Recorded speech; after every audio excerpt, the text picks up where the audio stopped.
So the New York Knicks are in a very difficult spot right now because Mikal Bridges is slowly but surely becoming out of the starting rotation. He's now logged 34 fewer minutes in 6 of the past 9 games. Tibbs said it himself that he went with McBride over Bridges because it was working last night. The Knicks trailed by as many as 19 points in the first half. They ended up coming back to win.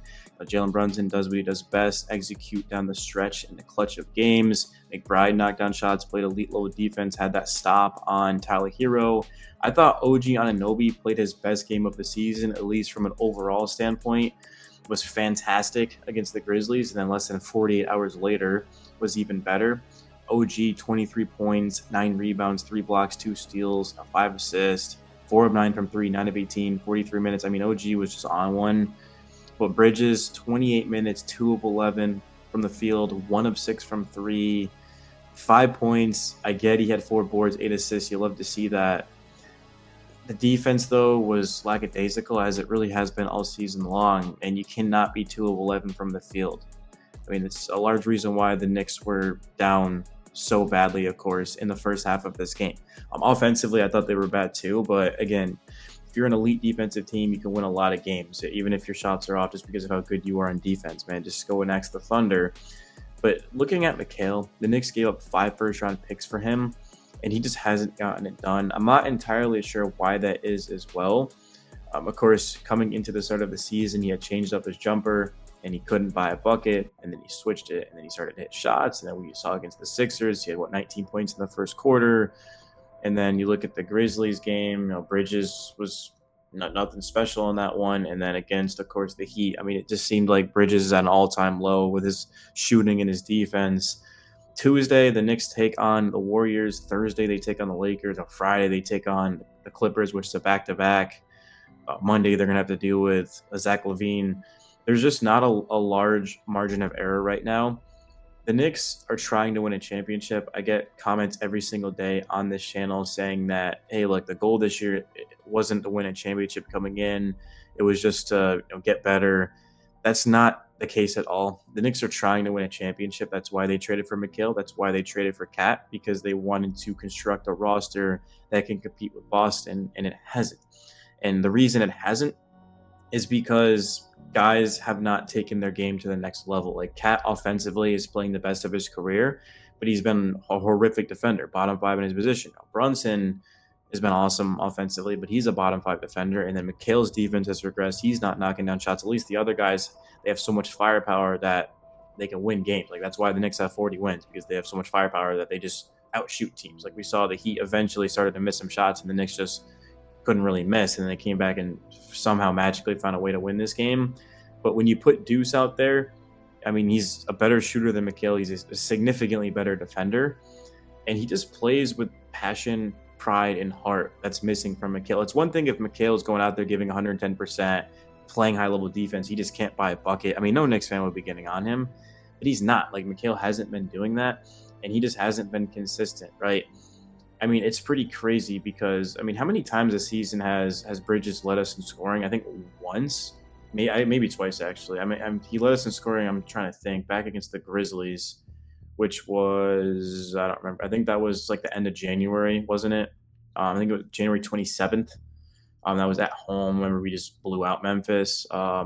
He led us against Orlando in a loss, which was early January. Actually, I think Toronto, January 8th. So actually, Bridges has led us in scoring. He led us in scoring also against San Antonio when he had that 41-point game.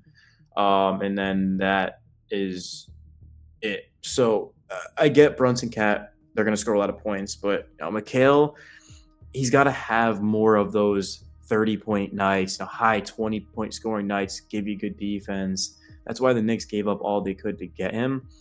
And it just hasn't really worked out. I mean, Bridges with the Nets was an all-star level player.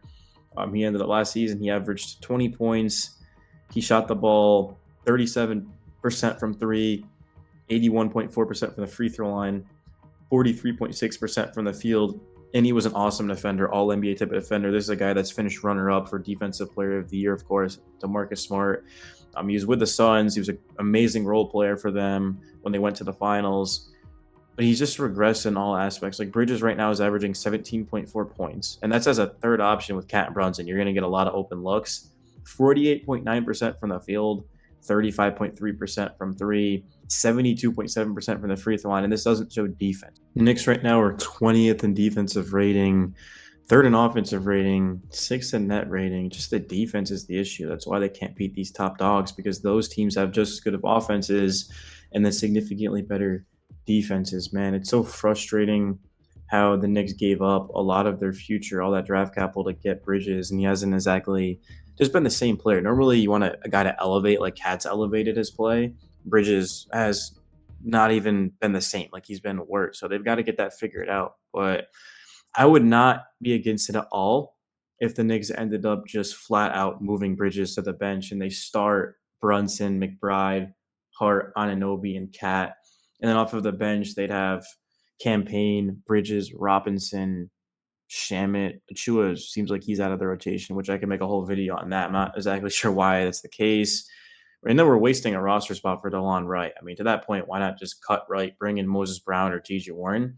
And then you'd have an additional spot, right? So if they cut Wright, they'd have two open roster spots, and then they'd have two ways to give out after cutting, of course, Matt Ryan and Jacob Toppin. Porty's hurt, but Moses Brown just gives you depth. It gives you insurance for Mitch. Because if Mitch were to get hurt again, at least you have somebody behind Cat that can come in and can rebound and block some shots and score, be efficient. But yeah, the Warriors, they do play tonight against the Hornets. Unfortunately, it's the Hornets. I would have loved to see them go up against like the Lakers or something, because then we get them tomorrow at the Garden.